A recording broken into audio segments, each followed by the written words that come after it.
Gaza city میں صہیونی فوج نے حملے تیز کر دیے۔ صبح سے جاری حملوں میں 84 فلسطینی شہید اور درجنوں زخمی۔ امداد کے منتظر 8 افراد کو گولیاں مار دی گئیں۔ بھوک کی شدت سے بھی 5 افراد شہید۔ 25 ممالک کا اسرائیل سے طبی راہداری کھولنے کا مطالبہ۔ گلوبل اسموٹ فلاٹیلا پر ڈرون سے حملہ۔ جہازوں پر کیمیکل اور نامعلوم اشیاء گرائی گئی۔ کشتیوں میں دھماکے۔ محصولاتی رابطہ معطل۔ حملے کے باوجود امدادی قافلہ غزہ کی جانب رواں دوا۔ یمن سے اسرائیل پر ڈرون حملے۔ 25 افراد زخمی، 2 کی حالت تشویشناک۔ ڈرون نے الیاس شہر میں شاپنگ سینٹر کو نشانہ بنایا۔ عمارت کو نقصان پہنچا۔ زخمیوں کو فوجی ہیلی کاپٹر کے ذریعے قریبی اسپتال منتقل کیا گیا۔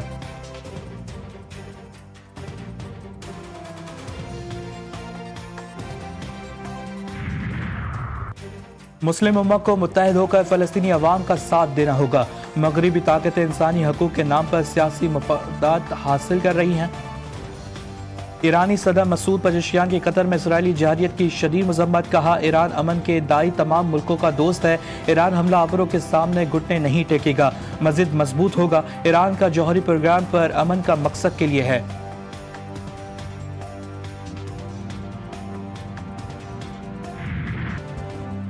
وزیراعظم شہباز شریف کا واشنگٹن میں آج پھر امریکی صدر سے ملاقات کا امکان۔ وزیراعظم شہباز شریف کی کویت کے ولی عہد سے ملاقات۔ اردن کے فرمانروا اور انڈونیشیا کے صدور سے بھی ملاقاتیں۔ وزیراعظم کی آسٹریلیا کے چانسلر سے بھی ملاقات۔ سری لنکا کے صدر سے بھی ملاقات۔ دو طرفہ تعلقات پر اطمینان کا اظہار۔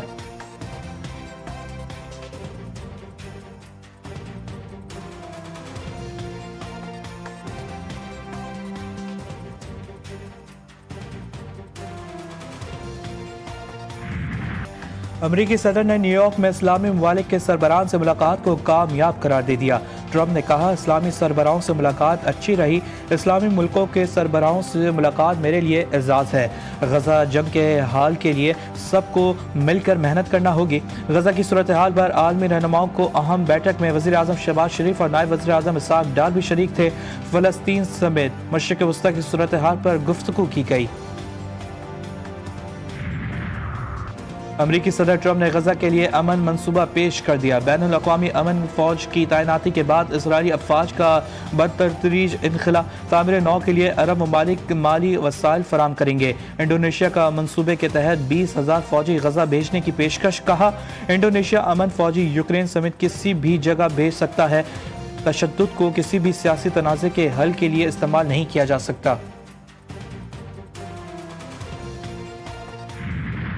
IMF آئندہ جائزے میں حالیہ سیلابی نقصانات کو بھی مد نظر رکھے۔ پاکستان کی معیشت میں حالیہ سیلابوں کے اثرات کو IMF کے جائزے میں شامل کیا جانا چاہیے۔ وزیراعظم شہباز شریف کی IMF کی مینیجنگ ڈائریکٹر اور ورلڈ بینک کے صدر سے ملاقات میں گفتگو۔ وزیراعظم نے پاکستان کے ساتھ IMF کی دیرینہ اور تعمیری شراکت داری کو سراہا۔ مختلف اقدامات سے IMF کی جانب سے پاکستان کی بروقت حمایت کا اعتراف بھی کیا۔ کرسٹیانا نے وزیر اعظم شہباز شریف کے مضبوط مائکرو اکنامک پالیسیوں پر عمل درآمد کے عزم کی تعریف بھی کی۔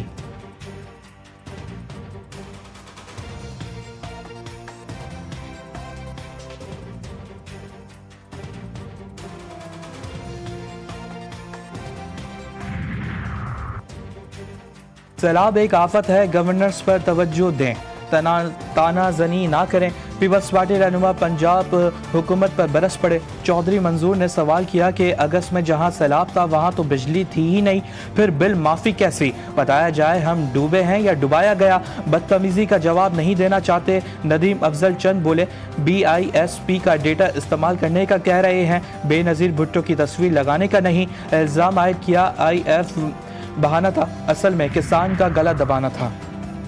بار بار سندھ میں سیلاب آتا ہے تو آپ بار بار سندھ کو ڈبوتے ہیں۔ آپ سیاست کرنا نہیں چاہتے، لیکن پوری پریس کانفرنس صرف اور صرف سیاست تھی اور کچھ بھی نہیں تھا۔ وزیر اطلاع پنجاب عظمت بخاری کا پیپلز پارٹی کے رہنماؤں کو جوابی وار۔ کہا مریم نواز کی کارکردگی کی تعریف بلاول بھٹو نے بھی کی، اسی لیے سندھ کے لوگ بھی چاہتے ہیں کاش ان کے پاس بھی مریم نواز جیسی وزیر اعلیٰ ہو۔ پنجاب کے دریاؤں میں بڑھتی لہروں کو سکون مل گیا، لیکن سیلاب نے تباہی کی کئی داستانیں رقم کر دی۔ متعدد شہر، اضلاع، گاؤں، دیہات میں تباہی مچا دی۔ پنڈی بٹھیا میں سمیت متعدد علاقوں میں سیلابی پانی جمع، سینکڑوں مکانات زمین بوز، فصلیں دریا برد ہو گئی، متاثرین اپنے سائبانوں کو چھوڑ کر کھلے آسمان تلے رہنے پر مجبور۔